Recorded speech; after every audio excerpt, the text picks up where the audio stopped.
270 लोगों की जान गई। आखिर गलती किसकी है? पायलट की, गवर्नमेंट की, मैन्युफैक्चरर्स की, इंजीनियर्स की, सेफ्टी इंस्पेक्टर्स की या ग्राउंड क्रू की, या शायद भगवान की? किसकी गलती हो सकती है? या शायद दोस्तों हम सवाल ही गलत पूछ रहे हैं। आइए देखते हैं सही सवाल क्या है। 12 जून 2025 एयर इंडिया की फ़्लाइट AI 171 अहमदाबाद एयरपोर्ट से निकलती है और उसके कुछ ही सेकंडों बाद उसके दोनों इंजन बंद हो जाते हैं। एक पायलट दूसरे से बोलता है, तुमने फ्यूल क्यों बंद कर दिया? तो दूसरा बोलता है, मैंने नहीं किया।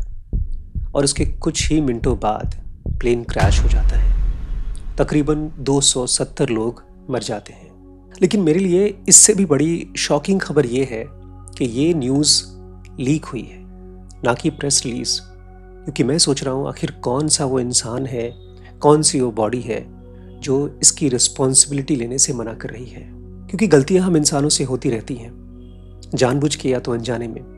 लेकिन सबसे बड़ा ख़तरा ये है कि हम उन गलतियों से सीखना नहीं चाहते, हम उन गलतियों को छुपाना चाहते हैं। मैंने इस घटना के जितने भी वीडियोज़ अभी तक देखे हैं, उन सब ने यही खोजने की कोशिश की है कि गलती किसकी है, गलती कहाँ हो गई। लेकिन बहुत कम ऐसे लोग हैं जो ये पूछ रहे हैं कि आखिर इसकी रिस्पॉन्सिबिलिटी किसने ली है। ये बड़ा फ़र्क है, fault finding versus being responsible.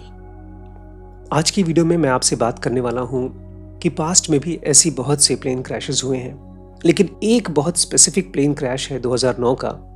मैं उसको डिस्कस करना चाहता हूँ in comparison to this incidence, क्योंकि उस प्लेन क्रैश में भी बहुत से लोग मरे थे, लेकिन उसके बाद जो हुआ वो कुछ ऐसा है जो मैं चाहूँगा कि हमारे देश के लोग सीखें, हमारी अथॉरिटीज सीखें।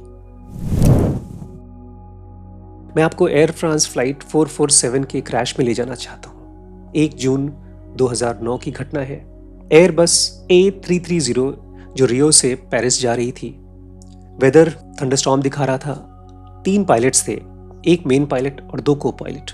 प्लेन का जो एयर स्पीड सेंसर होता है वो ब्लॉक हो गया था आइस क्रिस्टल्स की वजह से। बर्फ के छोटे छोटे क्रिस्टल्स होते हैं, इसलिए प्लेन की स्पीड के सेंसर्स खराब हो गए थे। और ऑटो पायलट को ऐसा डिज़ाइन किया गया था कि जैसे ही स्पीड न पता चले वो कट ऑफ हो जाए। अब मिस्टेक क्या हुई, वहाँ पर जो को पायलट था वो कंफ्यूज हो गया और उसने प्लेन का नोज़ थोड़ा सा उठा दिया। और जैसे ही आप प्लेन के नोज़ को थोड़ा सा उठाते हैं वो ऊपर की तरफ जाता है, लेकिन उस प्रोसेस में उसकी स्पीड कम हो जाती है। और इस केस में ये प्लेन आगे तो बढ़ रहा था, लेकिन साथ ही साथ स्टॉल कर रहा था। इस वर्ड को ध्यान रखिएगा, क्योंकि यही कारण था इस प्लेन के क्रैश होने का। जो मेन पायलट था वो आराम कर रहा था। 3 मिनट तक प्लेन चलता रहा, स्टॉल करता रहा, लेकिन पायलट्स को समझ में नहीं आया क्या हो रहा है। ये जितना ही उसको बचाने की कोशिश कर रहे थे, ऊपर उठाकर उतना ही प्लेन और गिर रहा था। इसका सिंपल सोल्यूशन ये था कि अगर ये प्लेन है, इसके नोज़ को, ये नोज़ है तो इसको नीचे कर देना है। लेकिन ये लोग बेचारे ऊपर करते जा रहे थे, ऊपर करते जा रहे थे। कुछ देर बाद जब मेन पायलट वापस आया वो तुरंत समझ गया क्या हो रहा है, लेकिन तब तक बहुत देर हो चुकी थी। जिस समय प्लेन क्रैश हुआ उसकी स्पीड थी 200 किलोमीटर पर आवर और थपाक करके प्लेन समुद्र में गिरा। 228 लोगों की जान गई थी इस प्लेन क्रैश में। इसमें मेन प्रॉब्लम क्या था? कोई मैकेनिकल प्रॉब्लम नहीं था। अगर किसी चीज़ को ब्लेम करना ही है तो वो हो सकता है ह्यूमन कंफ्यूजन अंडर प्रेशर, कि आदमी जब किसी प्रेशर में होता है तो कंफ्यूज हो जाता है, चाहे कितना भी प्रोफेशनली ट्रेंड आदमी हो। तो इस केस में पायलट्स प्रोफेशनली तो ट्रेंड थे, उनके पास कई घंटों का एक्सपीरियंस था, लेकिन वो मेंटली प्रिपेयर्ड नहीं थे इस चीज़ के लिए, क्योंकि पिछले कई सालों से प्लेन्स ऑटो मोड पे चल रहे थे।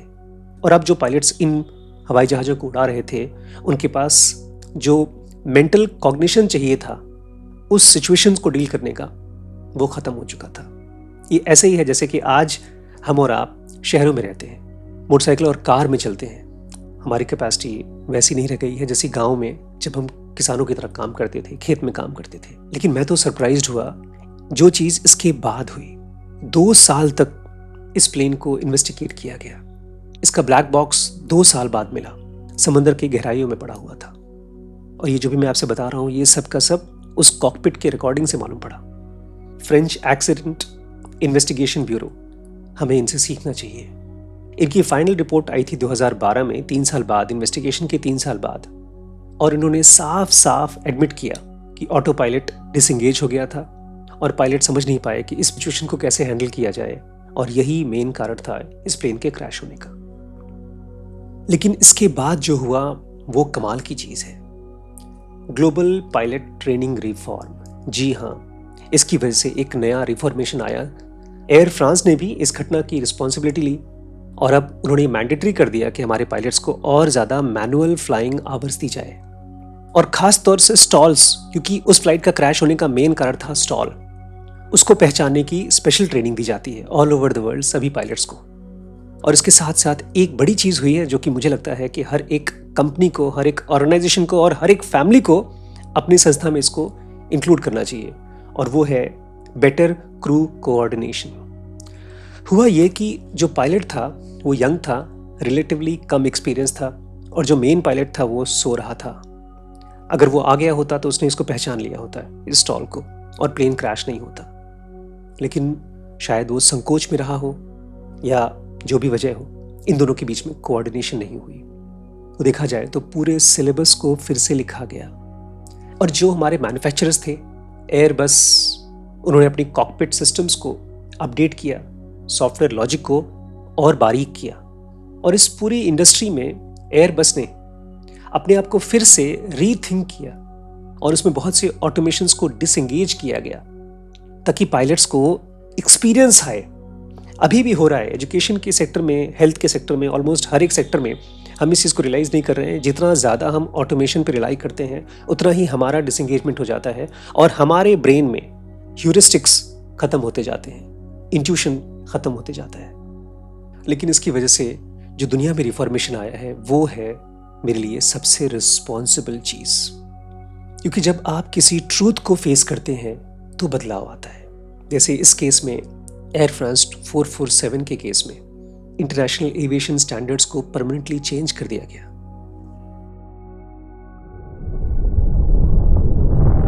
कुछ लोग अपनी गलतियों से सीखते हैं और ज़्यादातर लोग अपनी गलतियों को छुपा देते हैं। ऐसा क्यों होता है? मेरे हिसाब से इसमें बहुत बड़ा कंफ्यूजन नहीं है, ये चेंज ऑफ डायरेक्शन है। जी हाँ, हमारे ब्रेन का जो नॉर्मल डायरेक्शन है वो 24 घंटे फॉल्ट फाइंडिंग के हिसाब से काम करता है। जैसे ही हमारे साथ कोई एक्सीडेंट होता है हम तुरंत इस चीज़ के पीछे पड़ जाते हैं कि आखिर गलती किसकी है। और मैं अक्सर अपने सभी स्टूडेंट्स को और अपने कलीग्स को यही बार बार बोलता हूँ, सवाल को चेंज करो और पूछो, इस गलती से किसने जिम्मेदारी उठाई है, रिस्पॉन्सिबिलिटी किसने ली है। मैं चाहूँगा आप अपने अंदर में ये सवाल को पूछें, what is the difference between fault finding attitude and being responsible mode. क्योंकि दोनों ही केसेस में हमारा माइंड अलग तरीके से बिहेव करता है, ज़मीन और आसमान के हिसाब से अलग। फॉल्ट फाइंडिंग मोड में हमारा अटेंशन कहाँ होता है, किसने मिस्टेक किया, गलती किसकी थी। और बीइंग रिस्पॉन्सिबल एटीट्यूड में हम ये पूछना चाहते हैं, what needs to be fixed, आखिर क्या चीज़ है जो हमें ठीक करना है ताकि फ्यूचर में ऐसा ना हो। और ये सबसे इम्पॉर्टेंट है क्योंकि हमारी ग्रोथ होती है बीइंग रिस्पॉन्सिबल से, ना कि फॉल्ट फाइंडिंग से।